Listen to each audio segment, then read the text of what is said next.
Hello my dear students, ಇವತ್ತು ನಾವು Java programming ಲ್ಯಾಂಗ್ವೇಜಲ್ಲಿ ಬರುವ ಡಿಫ್ರೆಂಟ್ ಟೈಪ್ಸ್ ಆಫ್ ವೇರಿಯೇಬಲ್ಸನ್ನು ನೋಡೋಣ. ಬ್ರಾಡ್ಲಿ ನಾವು ವೇರಿಯೇಬಲ್ಸನ್ನು 3 ಕ್ಯಾಟಗರೀಸ್ ಆಗಿ ಡಿವೈಡ್ ಮಾಡ್ತೀವಿ. ಲೋಕಲ್ ವೇರಿಯೇಬಲ್, ಇನ್ಸ್ಟ್ಯಾನ್ಸ್ ವೇರಿಯೇಬಲ್ ಮತ್ತು ಸ್ಟ್ಯಾಟಿಕ್ ಅಥವಾ ಕ್ಲಾಸ್ ವೇರಿಯೇಬಲ್ಸ್ ಅಂತ ಕರೀತಾರೆ. ಈ ಲೋಕಲ್ ವೇರಿಯೇಬಲ್ಸ್ ಇದೆಯಲ್ಲ, ಈ ಲೋಕಲ್ ವೇರಿಯೇಬಲ್ಸು ನಾವು ಸಿ ಪ್ರೋಗ್ರಾಮಿಂಗ್ ಅಥವಾ C++ ಪ್ರೋಗ್ರಾಮಿಂಗ್ ಲ್ಯಾಂಗ್ವೇಜಲ್ಲಿ ನೋಡಿದ್ವಿ. ಅದೇ ಸೇಮ್ ಮೀನಿಂಗು ಇಲ್ಲೂ ಸಹ ಯೂಸ್ ಮಾಡ್ತೀವಿ. ಲೋಕಲ್ ವೇರಿಯೇಬಲ್ಸು ನಾವು ಯಾವುದೇ ಒಂದು ಪ್ರೋಗ್ರಾಮ್ ಬರೀಲಿ, ಸಿ ಆಗಲಿ, C++, ಜಾವಾ, ಪೈಥಾನ್ ಯಾವುದನ್ನೇ ಆಗಲಿ, ನಾವು ಬರೆಯೋದು ಯಾವ ರೀತಿ ಅಂದರೆ ಬ್ಲಾಕ್ ಆಫ್ ಕೋಡ್ ಅಂತ ಕರಿತೀವಿ. ಓಕೆನಾ? ಪ್ರೋಗ್ರಾಮನ್ನು ಡಿಫ್ರೆಂಟ್ ಬ್ಲಾಕ್ಸ್ ಆಗಿ ಡಿವೈಡ್ ಮಾಡ್ತೀವಿ. ಆ ಬ್ಲಾಕ್ಸನ್ನು ಯಾವ ರೀತಿ ಇಂಡಿಕೇಟ್ ಮಾಡ್ತೀವಿ ಅಂದರೆ ಓಪನಿಂಗ್ ಫ್ಲಾರ್ ಬ್ರೇಸು ಮತ್ತು ಕ್ಲೋಸಿಂಗ್ ಫ್ಲಾರ್ ಬ್ರೇಸ್ ಅಂತ ಕರಿತೀವಿ. ಇದರ ಇನ್ಸೈಡು ನಾವು ಕೋಡನ್ನು ಬರಿತೀವಿ. ನಾವು ಈ ಬ್ಲಾಕ್ ಬರಿತೀವಲ್ವ, ಈ ಬ್ಲಾಕ್ ಸಪೋಸ್ ಒಂದು ಫ್ಲಾರ್ ಬ್ರೇಸ್ ಓಪನ್ ಮಾಡ್ತೀನಿ, ಇದರ ಇನ್ಸೈಡು ಇಂಟ್ ಎ ಅಂತ ಒಂದು ವೇರಿಯೇಬಲನ್ನು ಡಿಕ್ಲೇರ್ ಮಾಡ್ತೀನಿ. ಈ ವೇರಿಯೇಬಲ್ ಇದೆಯಲ್ವ, ಎ ಅನ್ನೋ ವೇರಿಯೇಬಲನ್ನು ನಾವು ಲೋಕಲ್ ವೇರಿಯೇಬಲ್ ಅಂತ ಕರಿತೀವಿ. ಯಾಕೆಂದರೆ ಈ ಫ್ಲಾರ್ ಬ್ರೇಸ್ ಇದೆಯಲ್ವ, ಈ ಓಪನಿಂಗು ಮತ್ತು ಕ್ಲೋಸಿಂಗ್ ಫ್ಲಾರ್ ಬ್ರೇಸು ಇದರ ಒಳಗಡೆ ಮಾತ್ರ ಇದರ ಎಕ್ಸಿಸ್ಟೆನ್ಸು ಅಥವಾ ಇದರ ಲೈಫ್ ಟೈಮು, ಇದರ ವ್ಯಾಲಿಡಿಟಿ ಇರುತ್ತೆ. ಈ ಬ್ರೇಸ್ ಇದೆಯಲ್ವ, ಇದರ ಔಟ್ಸೈಡು ಎ ಅಂತ ನಾವು ಎ = 10 ಅಂತ ಬರೆದ್ರೆ ನಮಗೆ ಎರರ್ ಬರುತ್ತೆ. ಏನಂತ? ಅನ್ಡಿಫೈನ್ಡ್ ಸಿಂಬಲ್ ಎ ಅಂತ. ಬಿಕಾಸ್ ಈ ಎ ಅನ್ನೋ ವೇರಿಯೇಬಲ್ಲು ಯಾವುದ್ರೊಳಗೆ ಮಾತ್ರ ಇರೋದು? ಈ ಬ್ಲಾಕ್ ಆಫ್ ಕೋಡ್ ಒಳಗೆ ಮಾತ್ರ ಇರೋದು. ಇದನ್ನು ನಾವು ಲೋಕಲ್ ವೇರಿಯೇಬಲ್ಸ್ ಅಂತ ಕರಿತೀವಿ. ಒಂದು ಸಿಂಪಲ್ ಎಕ್ಸಾಂಪಲ್ ತೊಗೊಂಡ್ರೆ, ಒಂದು ಕಾಲೇಜ್ ಅಂತ ಕನ್ಸಿಡರ್ ಮಾಡ್ಕೊಳ್ಳಿ. ಒಂದು ಕಾಲೇಜ್ ಅಂತ ಕನ್ಸಿಡರ್ ಮಾಡಿದರೆ ಕಾಲೇಜಿನ ಸೈಡು ಒಬ್ಬರು ಪ್ರಿನ್ಸಿಪಾಲ್ ಇರ್ತಾರೆ. ಓಕೆ, ಕಾಲೇಜಿನ ಸೈಡು ಒಬ್ಬರು ಪ್ರಿನ್ಸಿಪಾಲ್ ಇರ್ತಾರೆ. ಇದು ಈ ಪ್ರಿನ್ಸಿಪಾಲ್ ಇದ್ದಾರಲ್ಲ, ಇವರು ಈ ಕಾಲೇಜಿಗೆ ಮಾತ್ರ ಲಿಮಿಟೆಡ್. ಓಕೆನಾ? ಆ ಕಾಲೇಜ್ ಒಳಗೆ ಮಾತ್ರ ಅವ್ರು ಪ್ರಿನ್ಸಿಪಾಲ್ ಇರ್ತಾರೆ. ಈ ಕಾಲೇಜಿನ ಔಟ್ಸೈಡ್ ಬಂದರೆ ಈ ಪ್ರಿನ್ಸಿಪಾಲು ಯಾರು ಅಂತ ಯಾರಿಗೂ ಗೊತ್ತಿರಲ್ಲ. ಯಾಕೆ ಹೇಳಿ?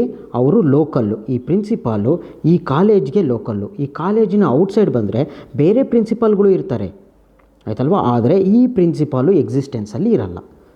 ಸೊ ಲೋಕಲ್ ವೇರಿಯೇಬಲ್ ಅಂದರೆ ಒಂದು ಏರಿಯಾಗೆ ಮಾತ್ರ ಲಿಮಿಟ್ಟು. ಆ ಏರಿಯಾನ ನಾವು ಪ್ರೋಗ್ರಾಮಲ್ಲಿ ಯಾವ ರೀತಿ ಇಂಡಿಕೇಟ್ ಮಾಡ್ತೀವಿ? ಬ್ಲಾಕ್ ಆಫ್ ಕೋಡ್ ಅಂತ ಕರೀತಾರೆ. ಫ್ಲವರ್ ಬ್ರೇಸನ್ನು ಯೂಸ್ ಮಾಡಿಬಿಟ್ಟು ಇಂಡಿಕೇಟ್ ಮಾಡ್ತೀವಿ. ಇದನ್ನು ಲೋಕಲ್ ವೇರಿಯೇಬಲ್ಸ್ ಅಂತ ಕರೀತಾರೆ. Very important concept. ಸಪೋಸ್ ಈ ಬ್ಲಾಕ್ ಒಳಗೆ ಎ ಅಂತ ಡಿಕ್ಲೇರ್ ಮಾಡಿ ಮತ್ತು ಈ ಬ್ಲಾಕಿನ ಔಟ್ಸೈಡು ಮತ್ತೆ ಇಂಟ್ ಎ ಅಂತ ಡಿಕ್ಲೇರ್ ಮಾಡಿದರೆ ಈ ವೇರಿಯೇಬಲ್ ಎ ಮತ್ತು ಈ ವೇರಿಯೇಬಲ್ ಎ ಇದೆಯಲ್ಲ, ಇವೆರಡೂ ಡಿಫ್ರೆಂಟ್ ವೇರಿಯೇಬಲ್ಸು. ಯಾಕೆಂದರೆ ಈ ಎ ಅನ್ನೋದು ಇದ್ರೊಳಗೆ ಮಾತ್ರ ಎಕ್ಸಿಸ್ಟ್, ಅಂದರೆ ಡೂಪ್ಲಿಕೇಟು, ಆಯ್ತಲ್ವ? ಇದರ ಔಟ್ಸೈಡು ಈ ವೇರಿಯೇಬಲ್ ಇರುತ್ತೆ. ಸೊ ಅದನ್ನು ಲೋಕಲ್ ವೇರಿಯೇಬಲ್ಸ್ ಅಂತ ಕರೀತಾರೆ. ನೆಕ್ಸ್ಟ್ ಕಾನ್ಸೆಪ್ಟು ನಮ್ಮದು ಇನ್ಸ್ಟ್ಯಾನ್ಸ್ ವೇರಿಯೇಬಲ್ಸ್ ಅಂತ ಕರೀತಾರೆ.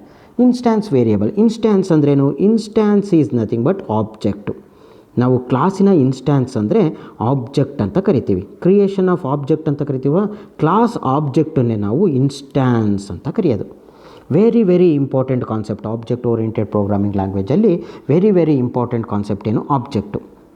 ಸಪೋಸು ನಾವೊಂದು ಕ್ಲಾಸ್ ನೇಮ್ ತೊಗೊಳೋಣ, ಎಕ್ಸಾಂಪಲ್ ಅಂತ ತೊಗೊಳೋಣ. ಎಕ್ಸಾಂಪಲ್ ಈ ಕ್ಲಾಸಿನ ಆಬ್ಜೆಕ್ಟ್ಸನ್ನು ಕ್ರಿಯೇಟ್ ಮಾಡ್ತೀನಿ. E1, E2, E3, E4 ಅಂದ್ಕೊಳ್ಳಿ. ಈ ಕ್ಲಾಸಿನ ಇನ್ಸೈಡು 2 ಮೆಂಬರ್ ವೇರಿಯೇಬಲನ್ನು ಡಿಕ್ಲೇರ್ ಮಾಡ್ತೀನಿ, A ಆ್ಯಂಡ್ B ಅಂತ. ಆಯ್ತಲ್ವಾ? ಇದೇನಾಗುತ್ತೆ ಅಂದರೆ ನಾವು 4 ಆಬ್ಜೆಕ್ಟನ್ನು ಕ್ರಿಯೇಟ್ ಮಾಡಿದರೆ ಪ್ರತಿಯೊಂದು ಆಬ್ಜೆಕ್ಟ್ ಇನ್ಸೈಡು ಎ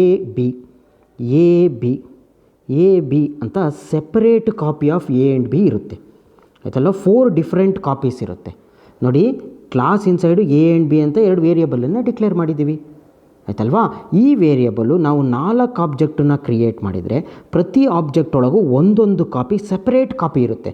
ಸೊ ಈ ಆಬ್ಜೆಕ್ಟ್ ಒಳಗಿರೋ A ಆ್ಯಂಡ್ B ಒಳಗೆ ನಾನು 1 and 2 ಸ್ಟೋರ್ ಮಾಡ್ತೀನಿ.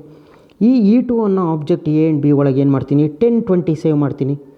ಸಪೋಸ್ E3 ಒಳಗೆ A ಆ್ಯಂಡ್ B ಇದೆಯಲ್ವಾ, ಇದ್ರೊಳಗೆ ಏನು ಮಾಡ್ತೀನಿ? ನಾನು 5, 6 ಸ್ಟೋರ್ ಮಾಡ್ತೀನಿ. E4 ಒಳಗೂ A ಆ್ಯಂಡ್ B ಇದೆ, ಇದರೊಳಗೆ 100 ಮತ್ತು 2 ಸ್ಟೋರ್ ಮಾಡ್ತೀನಿ. ನೋಡಿ, ಎಲ್ಲದೂ ಸೆಪ್ರೇಟ್ ಕಾಪಿ. ಓಕೆನಾ? ಇದು ವೆರಿ ಇಂಪಾರ್ಟೆಂಟ್ ಕಾನ್ಸೆಪ್ಟು. ಮತ್ತೊಮ್ಮೆ ಹೇಳ್ತೀನಿ ನೋಡಿ. ಸಪೋಸು ಒಬ್ಬ ಟೀಚರ್ ಇದ್ದಾನೆ, ಆಯ್ತಲ್ವಾ? ಈ ಟೀಚರ್ ಹತ್ರ ಒಂದು ಮಾಸ್ಟರ್ ಕ್ವಶನ್ ಪೇಪರ್ ಇದೆ.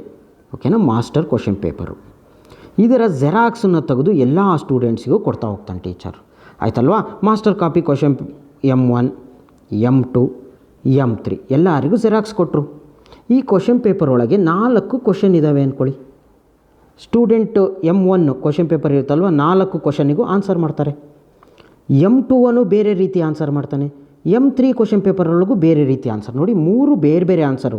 ಈ ಆನ್ಸರ್ ಇಲ್ಲಿ ಬರೆದಿರ್ತಾರಲ್ವ, ಇದು ಇವ್ರಿಗೆ ಕಾಣಲ್ಲ, ಇಲ್ಲಿ ಬರೆದಿರೋದು ಇವ್ರಿಗೆ ಕಾಣಲ್ಲ. So 3 different. ಒಂದು ಮಾಸ್ಟರ್ ಕಾಪಿ ಅದರ ಜೆರಾಕ್ಸ್ 3 ತೆಗೆದ್ವಿ, 3 ಸ್ಟೂಡೆಂಟ್ಸಿಗೆ ಕೊಟ್ವಿ, 3 ಜನನು ಬೇರೆ ಬೇರೆ ರೀತಿ ಆನ್ಸರ್ ಮಾಡ್ತಾರೆ. ಅರ್ಥ ಆಯ್ತಲ್ವಾ?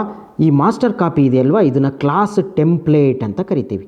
ಈ ಮಾಸ್ಟರ್ ಕಾಪಿ ಇದೆಯಲ್ವಾ, ಕ್ಲಾಸ್ ಟೆಂಪ್ಲೇಟ್ ಅಂತ ಕರಿತೀವಿ. ಈ ಕ್ಲಾಸ್ ಇನ್ಸೈಡು ಮೆಂಬರ್ ವೇರಿಯೇಬಲ್ಸು ಮತ್ತು ಮೆಂಬರ್ ಫಂಕ್ಷನ್ಸ್ ಇರುತ್ತೆ.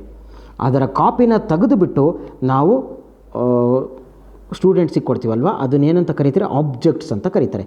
M1, M2, M3 ಅಥವಾ E1, E2, E3, E4 ಅನ್ನಲ್ವ, ಇವನ್ನ ಆಬ್ಜೆಕ್ಟ್ ಅಂತ ಕರಿತೀವಿ. Very very important concept. ಈ ಕ್ಲಾಸಸ್ ಆ್ಯಂಡ್ ಆಬ್ಜೆಕ್ಟಿನ ಕಾನ್ಸೆಪ್ಟು ನಿಮಗೆ ಅರ್ಥ ಆಗಲಿಲ್ಲ ಅಂದರೆ, ನಿಮಗೆ ಆಬ್ಜೆಕ್ಟ್ ಓರಿಯೆಂಟೆಡ್ ಪ್ರೋಗ್ರಾಮಿಂಗ್ ಲ್ಯಾಂಗ್ವೇಜ್ ಏನೂ ಗೊತ್ತಿಲ್ಲ, ಅಥವಾ ಜಾವಾದಲ್ಲಿ ಒಂದು ಸಿಂಪಲ್ ಪ್ರೋಗ್ರಾಮ್ ಸಹ ಬರೆಯೋದಕ್ಕೆ ನಿಮಗೆ ಬರೋದಿಲ್ಲ. ಅರ್ಥ ಆಯ್ತಲ್ವಾ? ಸೊ ಇನ್ಸ್ಟ್ಯಾನ್ಸ್ ವೇರಿಯೇಬಲ್ ಅಂದರೆ ಏನಾಯಿತು, ಕ್ಲಾಸ್ ಇನ್ಸೈಡು ನಾವು ವೇರಿಯೇಬಲ್ಸನ್ನು ಡಿಕ್ಲೇರ್ ಮಾಡಿರ್ತೀವಿ. ಈ ವೇರಿಯೇಬಲ್ಸು ಯಾರಿಗೆ ಬಿಲಾಂಗ್ ಆಗುತ್ತೆ, ಆಬ್ಜೆಕ್ಟ್ಸ್ಗೆ ಬಿಲಾಂಗ್ ಆಗುತ್ತೆ. ಅಂದರೆ ನಾನು ಒಂದು ಕ್ಲಾಸ್ ತೊಗೊತೀನಿ ಎಕ್ಸಾಮ್ ಅಂತ, ಈ ಎಕ್ಸಾಮ್ ಕ್ಲಾಸಿನ 100 ಆಬ್ಜೆಕ್ಟ್ಸನ್ನು ಕ್ರಿಯೇಟ್ ಮಾಡಿದ್ರಿ ಅಂದರೆ ಪ್ರತಿಯೊಂದು ಆಬ್ಜೆಕ್ಟ್ ಒಳಗೂ ಎ ಆ್ಯಂಡ್ ಬಿ ಅನ್ನೋ ಬೇರೆ ಬೇರೆ ಕಾಪೀಸ್ ಇರುತ್ತೆ. ಪ್ರತಿ ಆಬ್ಜೆಕ್ಟ್ ಒಳಗಿರೋ ಎ ಆ್ಯಂಡ್ ಬಿ ಒಳಗೆ ನಾವು ಡಿಫ್ರೆಂಟ್ ವ್ಯಾಲ್ಯೂಸ್ನ ಸೇವ್ ಮಾಡ್ಬೋದು. ಹಾಗಾಗಿ ಈ ವೇರಿಯೇಬಲ್ಸು ಯಾರಿಗೆ ಬಿಲಾಂಗ್ ಆಗುತ್ತೆ, ಆ ವೇರಿಯೇಬಲ್ಸು ಆಬ್ಜೆಕ್ಟ್ಸಿಗೆ ಬಿಲಾಂಗ್ ಆಗುತ್ತೆ. ಆಬ್ಜೆಕ್ಟಿನ ಇನ್ನೊಂದು ಹೆಸರು ಏನು ಹೇಳ್ತೀವಿ ನಾವು, ಆಬ್ಜೆಕ್ಟಿನ ಇನ್ನೊಂದು ಹೆಸರು ಇನ್ಸ್ಟ್ಯಾನ್ಸ್ ಆಫ್ ದಿ ಕ್ಲಾಸ್ ಅಂತ ಕರೀತಾರೆ. ಇನ್ಸ್ಟ್ಯಾನ್ಸ್ ಆಫ್ ದಿ ಕ್ಲಾಸ್ ಅಂದರೆ ಆಬ್ಜೆಕ್ಟು. ಈ ವೇರಿಯೇಬಲ್ಸು ಆಬ್ಜೆಕ್ಟಿಗೆ ಬಿಲಾಂಗ್ ಆಗೋದ್ರಿಂದ ಇವನ್ನ ಏನಂತ ಕರೀತಾರೆ, ಇನ್ಸ್ಟ್ಯಾನ್ಸ್ ವೇರಿಯೇಬಲ್ಸ್ ಅಂತ ಕರೀತಾರೆ. ಇನ್ಸ್ಟ್ಯಾನ್ಸ್ ವೇರಿಯೇಬಲ್ಸ್ ಅಂದರೆ ಯಾವುವು, ಕ್ಲಾಸ್ ಇನ್ಸೈಡು ಬರೆದಿರ್ತೀವಿ, ಆದರೆ ಅವು ಬಿಲಾಂಗ್ ಆಗೋದು ಯಾರಿಗೆ, ಆಬ್ಜೆಕ್ಟ್ಸಿಗೆ. ಸೊ ಆಬ್ಜೆಕ್ಟ್ ಒಳಗಿರೋ ವೇರಿಯೇಬಲ್ಸನ್ನು ನಾವು ಇನ್ಸ್ಟ್ಯಾನ್ಸ್ ವೇರಿಯೇಬಲ್ಸ್ ಅಂತ ಕರಿತೀವಿ. Instance is nothing but object. Okay, last type of variable ಯಾವುದು, ಸ್ಟ್ಯಾಟಿಕ್ ವೇರಿಯೇಬಲ್ಸ್ ಅಥವಾ ಕ್ಲಾಸ್ ವೇರಿಯೇಬಲ್ಸ್ ಅಂತ ಕರಿತೀವಿ. ಇದರಲ್ಲೇನು ಇನ್ಸ್ಟ್ಯಾನ್ಸ್ ವೇರಿಯೇಬಲ್ ಯಾರಿಗೆ ಬಿಲಾಂಗ್ ಆಗುತ್ತೆ ಅಂತ ಹೇಳಿದ್ವಿ ನಾವು, ಆಬ್ಜೆಕ್ಟಿಗೆ ಬಿಲಾಂಗ್ ಆಗುತ್ತೆ. 100 ಆಬ್ಜೆಕ್ಟ್ಸ್ ಕ್ರಿಯೇಟ್ ಆಗಿದ್ದರೆ 100 ಕಾಪೀಸ್ ಆಫ್ ವೇರಿಯೇಬಲ್ಸ್ ಇರುತ್ತೆ. ಅದೇ ಸ್ಟ್ಯಾಟಿಕ್ ವೇರಿಯೇಬಲ್ ಯಾರಿಗೆ ಬಿಲಾಂಗ್ ಆಗುತ್ತೆ ಗೊತ್ತಾ, ಕ್ಲಾಸಿಗೆ ಬಿಲಾಂಗ್ ಆಗುತ್ತೆ. ಅದು ಯಾವುದೇ ಕಾರಣಕ್ಕೂ ಆಬ್ಜೆಕ್ಟಿಗೆ ಬಿಲಾಂಗ್ ಆಗಲ್ಲ. ಓಕೆನಾ? ಯಾವುದೇ ಒಂದು ವೇರಿಯೇಬಲನ್ನು ನಾವು ಸ್ಟ್ಯಾಟಿಕ್ ಅಂತ ಡಿಕ್ಲೇರ್ ಮಾಡಿದರೆ ಆ ವೇರಿಯೇಬಲ್ಲು ಯಾರಿಗೆ ಬಿಲಾಂಗ್ ಆಗುತ್ತೆ, ಕ್ಲಾಸಿಗೆ ಬಿಲಾಂಗ್ ಆಗುತ್ತೆ. ಅದು ಪರ್ಟಿಕ್ಯುಲರ್ ಆಬ್ಜೆಕ್ಟಿಗೆ ಬಿಲಾಂಗ್ ಆಗಲ್ಲ. ಹಾಗಾಗಿ ಈ ವೇರಿಯೇಬಲ್ಸನ್ನು ಸ್ಟ್ಯಾಟಿಕ್ ವೇರಿಯೇಬಲ್ಸ್ ಅಂತಾರೆ, ಕ್ಲಾಸ್ ವೇರಿಯೇಬಲ್ಸ್ ಅಂತ ಕರೀತಾರೆ. ಹಾಗಾದರೆ ಏನು ಡಿಫ್ರೆನ್ಸು ಇನ್ಸ್ಟ್ಯಾನ್ಸ್ ವೇರಿಯೇಬಲ್ಸು ಮತ್ತು ಕ್ಲಾಸ್ ವೇರಿಯೇಬಲ್ಸಿಗಂದರೆ, ನಾನು ಹೇಳಿದೆ ಒಂದು ಮಾಸ್ಟರ್ ಕ್ವಶನ್ ಪೇಪರ್ ಇರುತ್ತೆ, ಆಯ್ತಲ್ವಾ? ಈ ಮಾಸ್ಟರ್ ಕ್ವಶನ್ ಪೇಪರಲ್ಲಿ ನಾವು ಡಿಫ್ರೆಂಟ್ ಕಾಪೀಸ್ನ ತೆಗಿತೀವಿ. ಈ ಕಾಪೀಸನ್ನು ಇನ್ಸ್ಟ್ಯಾನ್ಸ್ ವೇರಿಯೇಬಲ್ಸ್ ಅಂತ ಕರೆದ್ವಿ. ಒಂದು ಕ್ವಶನ್ ಪೇಪರಲ್ಲಿ ನಾವು ಚೇಂಜ್ ಮಾಡಿದರೆ ಇನ್ನೊಂದಕ್ಕೆ ಎಫೆಕ್ಟ್ ಆಗಲ್ಲ, ಆಯ್ತಲ್ವ? ಯಾಕೆಂದರೆ ಈ 3 ಸಹ ಇಂಡಿಪೆಂಡೆಂಟ್ಗಳು. ಅದೇ ನಾನು ಈ ಮಾಸ್ಟರ್ ಕ್ವಶನ್ ಪೇಪರ್ನ ಸ್ಟ್ಯಾಟಿಕ್ ಕ್ವಶನ್ ಪೇಪರ್ ಅಂತ ಡಿಕ್ಲೇರ್ ಮಾಡಿದೆ ಅಂದ್ಕೊಳ್ಳಿ. ಈ ಮಾಸ್ಟರ್ ಕ್ವಶನ್ ಪೇಪರ್ನ ಸ್ಟ್ಯಾಟಿಕ್ ಅಂತ ಮಾಡಿದರೆ ನಾನು ಎಷ್ಟು 100 ಆಬ್ಜೆಕ್ಟನ್ನು ಕ್ರಿಯೇಟ್ ಮಾಡಿದೆ ಅಂದ್ಕೊಳ್ಳಿ. 100 ಆಬ್ಜೆಕ್ಟ್ ಸಹ ಕ್ರಿಯೇಟ್ ಮಾಡಿದೆ ಅಂದರೆ ನಾನು ಮೊದಲನೇ ಆಬ್ಜೆಕ್ಟ್ ಒಳಗೆ ಈ ಸ್ಟ್ಯಾಟಿಕ್ ಕ್ವಶನ್ ಪೇಪರಲ್ಲಿ ಏನಾದರೂ ಒಂದನ್ನು ಚೇಂಜ್ ಮಾಡಿದೆ. ನಮ್ಮ ಕಂಟ್ರಿ ನೇಮ್ ಏನಂತ ಕ್ವಶನ್ ಕೇಳಿದ್ದೆ, ಅದರಲ್ಲಿ ಇಂಡಿಯಾ ಅಂತ ಚೇಂಜ್ ಮಾಡಿದರೆ 100 ಆಬ್ಜೆಕ್ಟ್ಸು ಅಥವಾ 100 ಸ್ಟೂಡೆಂಟ್ಸಿಗೂ ಸಹ ಇಂಡಿಯಾ ಅಂತ ಆನ್ಸರು ಕಾಣ್ತಾ ಇರುತ್ತೆ. ಇನ್ನೊಬ್ಬ ಸ್ಟೂಡೆಂಟು ಅದೇ ಮೈ ಕಂಟ್ರಿ ಅನ್ನೋ ಕ್ವಶನ್ನಿಗೆ ಜಪಾನ್ ಅಂತ ಚೇಂಜ್ ಮಾಡ್ದ ಅಂದರೆ, ಇಂಡಿಯಾ ಇದ್ದದ್ದನ್ನು ಏನು ಮಾಡ್ದ, ಜಪಾನ್ ಅಂತ ಮಾಡ್ದ. ಆವಾಗ 100 ಸ್ಟೂಡೆಂಟ್ಸಿಗೂ ಸಹ ಆನ್ಸರ್ ಏನು ಕಾಣ್ತಾ ಇರುತ್ತೆ, ಜಪಾನ್ ಅಂತ ಕಾಣ್ತಾ ಇರುತ್ತೆ. ಇನ್ನೊಬ್ಬ ಸ್ಟೂಡೆಂಟು ಜಪಾನ್ ಇದ್ದದ್ದನ್ನು ಅಮೇರಿಕಾ ಅಂತ ಚೇಂಜ್ ಮಾಡ್ದ ಅಂದ್ಕೊಳ್ಳಿ. ಚೇಂಜ್ ಮಾಡಿದರೆ ಎಲ್ಲ 100 ಸ್ಟೂಡೆಂಟ್ಸಿಗೂ ಆನ್ಸರಲ್ಲಿ ಏನು ಕಾಣ್ತಾ ಇರುತ್ತೆ, ಅಮೇರಿಕಾ ಅಂತ ಕಾಣ್ತಾ ಇರುತ್ತೆ. ಸೊ ಡಿಫ್ರೆನ್ಸ್ ಏನಾಯಿತು ಅಂದರೆ, ಇನ್ಸ್ಟ್ಯಾನ್ಸ್ ವೇರಿಯೇಬಲ್ ಕೇಸಸಲ್ಲಿ ನಾವು 100 ಆಬ್ಜೆಕ್ಟನ್ನು ಕ್ರಿಯೇಟ್ ಮಾಡಿದರೆ ಪ್ರತಿ ಆಬ್ಜೆಕ್ಟಲ್ಲೂ ಡಿಫ್ರೆಂಟ್ ವ್ಯಾಲ್ಯೂಸ್ನ ಸ್ಟೋರ್ ಮಾಡ್ಬೋದು. ಅದೇ ನಾವು ಒಂದು ವೇರಿಯೇಬಲನ್ನು ಸ್ಟ್ಯಾಟಿಕ್ ಅಂತ ಡಿಕ್ಲೇರ್ ಮಾಡಿದ್ವಿ ಅಂದ್ಕೊಳ್ಳಿ. ಒಂದು ವೇರಿಯೇಬಲ್ನ ಸ್ಟ್ಯಾಟಿಕ್ ಅಂತ ಡಿಕ್ಲೇರ್ ಮಾಡಿದರೆ ನಾವು 100 ಆಬ್ಜೆಕ್ಟ್ಸನ್ನು ಕ್ರಿಯೇಟ್ ಮಾಡಿದರೂ ಸಹ ಆ ವೇರಿಯೇಬಲಿನ ಎಷ್ಟು ಕಾಪಿ ಇರುತ್ತೆ, ಒಂದೇ ಕಾಪಿ ಇರುತ್ತೆ. ಇಲ್ಲಿ ಎಷ್ಟು ಕಾಪೀಸ್ ಇರುತ್ತೆ, 100 ಕಾಪೀಸ್ ಇರುತ್ತೆ, ಆಯ್ತಲ್ವಾ? 100 ಡಿಫ್ರೆಂಟ್ ವ್ಯಾಲ್ಯೂಸ್ನ ಸೇವ್ ಮಾಡ್ಬೋದು. ಒಂದು ವೇರಿಯೇಬಲನ್ನು ಸ್ಟ್ಯಾಟಿಕ್ ಅಂತ ಡಿಕ್ಲೇರ್ ಮಾಡಿದರೆ ನಾವು 100 ಆಬ್ಜೆಕ್ಟ್ಸನ್ನು ಡಿಕ್ಲೇರ್ ಮಾಡಿದರೆ ಒಂದೇ ಕಾಪಿ ಇರುತ್ತೆ. ಆ ಒಂದೇ ಕಾಪಿನ ಎಲ್ಲ ಆಬ್ಜೆಕ್ಟ್ಸು ಸಹ ಶೇರ್ ಮಾಡಬೇಕು. Very important concept. ನಿಮಗೆ ಈ 3 ವೇರಿಯೇಬಲ್ಸಿನ ಡಿಫ್ರೆನ್ಸು ನಿಮಗೆ ನೀಟಾಗಿ ಗೊತ್ತಾಗ್ಬಿಡ್ತು ಅಂದರೆ most of the Java programmes very easy ಆಗುತ್ತೆ. ಈಗ ಒಂದು ಸಿಂಪಲ್ ಎಕ್ಸಾಂಪಲ್ ನೋಡೋಣ. ಈ ಎಕ್ಸಾಂಪಲ್ನ ಅರ್ಥ ಮಾಡ್ಕೊಳ್ಳಿ. ನೋಡಿ, ಕ್ಲಾಸ್ ನೇಮ್ ಏನಿದೆ ಎಕ್ಸಾಂಪಲ್ಲು. ಇದರ ಇನ್ಸೈಡು 2 ವೇರಿಯೇಬಲನ್ನು ಡಿಕ್ಲೇರ್ ಮಾಡಿದ್ದೀವಿ, ಇಂಟ್ ಎ ಕಾಮ ಬಿ. ಇದನ್ನು ಮೆಂಬರ್ ವೇರಿಯೇಬಲ್ಸ್ ಅಥವಾ ಡೇಟಾ ಮೆಂಬರ್ಸ್ ಅಂತ ಕರೀತಾರೆ, ಆಯ್ತಲ್ವಾ. ಸೊ ಇವನ್ನೇ ನಾವು ಇನ್ಸ್ಟ್ಯಾನ್ಸ್ ವೇರಿಯೇಬಲ್ಸ್ ಅಂತ ಕರೆಯೋದು. ಕ್ಲಾಸ್ ಇನ್ಸೈಡ್ ಡಿಕ್ಲೇರ್ ಮಾಡಿದ್ದೀವಿ, ಆದರೆ ಇದು ಬಿಲಾಂಗ್ ಆಗೋದು ಯಾರಿಗೆ? ಆಬ್ಜೆಕ್ಟ್ಸಿಗೆ. ನಾವು 100 ಆಬ್ಜೆಕ್ಟ್ಸನ್ನು ಕ್ರಿಯೇಟ್ ಮಾಡಿದರೆ ಎಷ್ಟು ಕಾಪೀಸ್ ಇರುತ್ತೆ? 100 ಕಾಪೀಸ್ ಇರುತ್ತೆ. 100 ಕಾಪೀಸ್ ಒಳಗೂ ಏನೇನಿರುತ್ತೆ? ಎ ಆ್ಯಂಡ್ ಬಿ ಇರುತ್ತೆ. ಪ್ರತಿ ಎ ಆ್ಯಂಡ್ ಬಿ ಒಳಗೂ ನಾವು ಡಿಫ್ರೆಂಟ್ ವ್ಯಾಲ್ಯೂಸ್ನ ಸೇವ್ ಮಾಡ್ಬೋದು. ಅವನ್ನು ನಾವೇನಂತ ಕರಿತೀವಿ? ಇನ್ಸ್ಟ್ಯಾನ್ಸ್ ವೇರಿಯೇಬಲ್ಸ್ ಅಂತ ಕರಿತೀವಿ. ನೋಡಿ, ಇಲ್ಲಿ ಎಕ್ಸಾಂಪಲ್ ಅಂತ ಕನ್ಸ್ಟ್ರಕ್ಟರ್ ಬರೆದಿದ್ದೀನಿ, ಒಂದು ಕನ್ಸ್ಟ್ರಕ್ಟರ್. ಈ constructor inside X and Y ಅಂತ ಬರೆದಿದ್ದೀವಲ್ವ, ಇವನ್ನು ನಾವು ಲೋಕಲ್ ವೇರಿಯೇಬಲ್ಸ್ ಅಂತ ಕರಿತೀವಿ. ಅದನ್ನೇ ನಾವು ಪ್ಯಾರಾಮೀಟರ್ಸ್ ಅಂತ ಕರೆಯೋದು, ಓಕೆನಾ. ಇವು ಲೋಕಲ್ ವೇರಿಯೇಬಲ್ಸ್. ಯಾಕೆ ಲೋಕಲ್ ವೇರಿಯೇಬಲ್ ಅಂದರೆ, ಇಲ್ಲಿ ನೋಡಿ, ಫ್ಲಾರ್ ಬ್ರೇಸು ಓಪನಿಂಗ್ ಆ್ಯಂಡ್ ಕ್ಲೋಸ್ ಆಗಿದೆಯಲ್ವಾ, ಇದರ ಒಳಗೆ ಮಾತ್ರ ಎಕ್ಸ್ ಆ್ಯಂಡ್ ವೈ ಇರುತ್ತೆ, ಅರ್ಥ ಆಯ್ತಲ್ವಾ.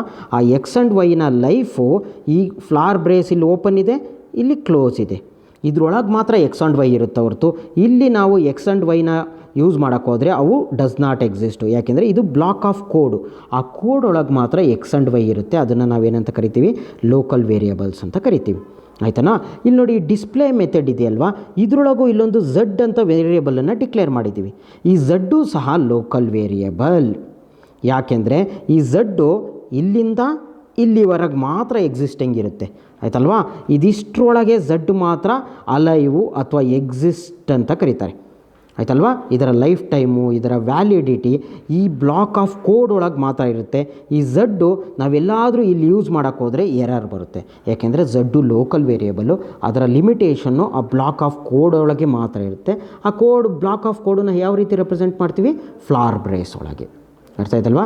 ಕನ್ಫ್ಯೂಷನ್ ಮಾಡ್ಕೊಬಾರ್ದು, ಕ್ಲೀನಾಗಿ ಅರ್ಥ ಮಾಡ್ಕೊಬೇಕು. ವೆರಿ ಇಂಪಾರ್ಟೆಂಟ್ ಕಾನ್ಸೆಪ್ಟು, ಆಯ್ತಲ್ವಾ. ಈಗ ನೋಡಿ, ಸ್ವಲ್ಪ ಪ್ರೋಗ್ರಾಮನ್ನು ನೋಡೋಣ ಏನಾಗ್ತಾ ಇದೆ ಅಂತ. ನೋಡಿ, ಕ್ಲಾಸಿನ ಫುಲ್ಲೇ ಪ್ರೋಗ್ರಾಮ್ ನೋಡೋಣ. ಇಲ್ಲಿ ಮೆಥಡ್ ಎಲ್ಲ ನೋಡಿದ್ವಿ. ಈಗ ಒಂದು ಮೇಯ್ನ್ ಕ್ಲಾಸ್ ನೋಡೋಣ, ಟೆಸ್ಟ್ ಅಂತ. ಏಕೆಂದರೆ public static wide main string arcs ಅಂತ ಮೇಯ್ನ್ ಫಂಕ್ಷನ್ನು ಯಾವ ಕ್ಲಾಸ್ ಒಳಗಿರುತ್ತೋ ಅದನ್ನು ಮೇಯ್ನ್ ಕ್ಲಾಸ್ ಅಂತ ಕರಿತೀವಿ. ಆ ನೇಮಲ್ಲೇ ನಮ್ಮ ಪ್ರೋಗ್ರಾಮನ್ನು ಸೇವ್ ಮಾಡಬೇಕು. ಸೊ ಈ ಪ್ರೋಗ್ರಾಮನ್ನು ಏನಂತ ಸೇವ್ ಮಾಡ್ತೀವಿ ನಾವು? test.java ಅಂತ ಸೇವ್ ಮಾಡ್ತೀವಿ. ನೋಡಿ, ಇಲ್ಲಿ example is equal to new example ಅಂತ ಒಂದು ಅನ್ನೋ ಆಬ್ಜೆಕ್ಟನ್ನು ಕ್ರಿಯೇಟ್ ಮಾಡಿದ್ದೀವಿ. ಅನ್ನೋ ಆಬ್ಜೆಕ್ಟನ್ನು ಕ್ರಿಯೇಟ್ ಮಾಡಿದ್ರೊಳಗೆ ಇದರೊಳಗೆ 2 ವೇರಿಯೇಬಲ್ಸ್ ಇರುತ್ತೆ, ಎ ಮತ್ತು ಬಿ. ಇನ್ಸ್ಟ್ಯಾನ್ಸ್ ವೇರಿಯೇಬಲ್ಸ್ ಅಂತ ಹೇಳಿದೆ ಅಲ್ವಾ ಮೇಲ್ಗಡೆ, ನೋಡಿ ಇಲ್ಲಿದೆ ಎ ಆ್ಯಂಡ್ ಬಿ ಇನ್ಸ್ಟ್ಯಾನ್ಸ್ ವೇರಿಯೇಬಲ್. ಒಂದು ಆಬ್ಜೆಕ್ಟನ್ನು ಕ್ರಿಯೇಟ್ ಮಾಡಿದೆ, ಅದರೊಳಗೆ 1 and 2 ಸ್ಟೋರ್ ಆಯಿತು. ನಾನು ಇನ್ನೊಂದು ಆಬ್ಜೆಕ್ಟನ್ನು ಕ್ರಿಯೇಟ್ ಮಾಡ್ತೀನಿ, ಏನಂತ? Example E1 is equal to new example. ಇಲ್ಲಿ 10 ಮತ್ತು 20ನ ಪಾಸ್ ಮಾಡ್ತೀನಿ. ಆವಾಗ ಇನ್ನೊಂದು ಆಬ್ಜೆಕ್ಟ್ ಕ್ರಿಯೇಟ್ ಆಯಿತು. ಇದರೊಳಗೆ 2 ವೇರಿಯೇಬಲ್ಸ್ ಇರುತ್ತೆ, ಎ ಆ್ಯಂಡ್ ಬಿ ಅಂತ. ಸೊ ಇದರೊಳಗೆ ಏನು ಸೇವ್ ಮಾಡಿದೆ ನಾನು? 10 and 20. ಸೊ ಈ ಎ ಆ್ಯಂಡ್ ಬಿ, ಇಲ್ಲಿರೋ ಎ ಆ್ಯಂಡ್ ಬಿ, ಇವನ್ನ ಇನ್ಸ್ಟ್ಯಾನ್ಸ್ ವೇರಿಯೇಬಲ್ಸ್ ಅಂತ ಕರಿತೀವಿ. ಸೆಪ್ರೇಟ್ ಕಾಪಿ ಇದೆ, ಯಾಕೆಂದರೆ ಒಂದು ಅನ್ನೋ ಆಬ್ಜೆಕ್ಟು, ಇನ್ನೊಂದು E1 ಅನ್ನೋ ಆಬ್ಜೆಕ್ಟು. 2 ಆಬ್ಜೆಕ್ಟ್ ಇದೆ, 2 ಕಾಪಿ ಇರುತ್ತೆ. ಪ್ರತಿ ಕಾಪಿಯಲ್ಲೂ ನಮಗೆ ಏನು ಬೇಕೋ ಅದನ್ನು ಸೇವ್ ಮಾಡ್ಬೋದು, ಆಯ್ತಲ್ವಾ. ಅದನ್ನು ಇನ್ಸ್ಟ್ಯಾನ್ಸ್ ವೇರಿಯೇಬಲ್ಸ್ ಅಂತ ಕರೀತಾರೆ. ನೋಡಿ, ಇಲ್ಲಿ ನಾವು ಇನ್ಸ್ಟ್ಯಾನ್ಸ್ ವೇರಿಯೇಬಲ್ಸು ಯಾರಿಗೆ ಬಿಲಾಂಗ್ ಆಗುತ್ತೆ ಅಂದರೆ ಆಬ್ಜೆಕ್ಟಿಗೆ ಬಿಲಾಂಗ್ ಆಗುತ್ತೆ. ಸೊ ಹಾಗಾಗಿ ನಾವು ಇನ್ಸ್ಟ್ಯಾನ್ಸ್ ವೇರಿಯೇಬಲನ್ನು ಆಕ್ಸೆಸ್ ಮಾಡಬೇಕು ಅಂದರೆ ಆಬ್ಜೆಕ್ಟು ಮತ್ತು ಡಾಟ್ ಆಪರೇಟ್ರನ್ನ ಯೂಸ್ ಮಾಡ್ತೀವಿ, ಆಯ್ತಲ್ವಾ. ನೋಡಿ, object name variable name A. ಯಾವುದೇ ಡೇಟಾ ಮೆಂಬರ್ಸನ್ನು ಆಕ್ಸೆಸ್ ಮಾಡಬೇಕಾದ್ರೆ ನಮಗೇನು ಬೇಕು? ಆಬ್ಜೆಕ್ಟು ಮತ್ತು ಡಾಟ್ ಆಪರೇಟರ್ ಬೇಕಾಗುತ್ತೆ, ಆಯ್ತಲ್ವಾ. ಅದೇ ನಾವು ಸ್ಟ್ಯಾಟಿಕ್ ವೇರಿಯೇಬಲನ್ನು ಆಕ್ಸೆಸ್ ಮಾಡಬೇಕಂದ್ರೆ ಕ್ಲಾಸ್ ವೇರಿಯೇಬಲನ್ನು ಆಕ್ಸೆಸ್ ಮಾಡಬೇಕು. ಈ ಸ್ಟ್ಯಾಟಿಕ್ ವೇರಿಯೇಬಲು ಅಥವಾ ಕ್ಲಾಸ್ ವೇರಿಯೇಬಲ್ ಯಾರಿಗೆ ಬಿಲಾಂಗ್ ಆಗುತ್ತೆ? ಕ್ಲಾಸಿಗೆ ಬಿಲಾಂಗ್ ಆಗುತ್ತೆ. But they don't belong to object. ಯಾವುದೇ ಆಬ್ಜೆಕ್ಟಿಗೆ ಬಿಲಾಂಗ್ ಆಗಲ್ಲ. ಅದು ಯಾರಿಗೆ ಬಿಲಾಂಗ್ ಆಗುತ್ತೆ? ಕ್ಲಾಸಿಗೆ ಬಿಲಾಂಗ್ ಆಗುತ್ತೆ. ಸೊ ಹಾಗಾಗಿ ಸ್ಟ್ಯಾಟಿಕ್ ವೇರಿಯೇಬಲ್ಸನ್ನು ಆಕ್ಸೆಸ್ ಮಾಡಬೇಕು ಅಥವಾ ಯೂಸ್ ಮಾಡಬೇಕು ಅಂದರೆ ನಾವು ಕ್ಲಾಸ್ ನೇಮನ್ನು ಯೂಸ್ ಮಾಡ್ತೀವಿ. Suppose class name example, static variable name Y ಅಂತ ಇದ್ದರೆ ಈ ರೀತಿ ಆಕ್ಸೆಸ್ ಮಾಡ್ತೀವಿ. ನೋಡಿ, ಕ್ಲಾಸ್ ನೇಮು ಮತ್ತು ಡಾಟ್ ಆಪರೇಟರ್, ಈ ಡಾಟ್ ಇದೆಯಲ್ಲೋ ಇದನ್ನು ಡಾಟ್ ಆಪರೇಟರ್ ಅಂತ ಕರೀತಾರೆ. ಮತ್ತು ವೈ ಏನು? Static variable name.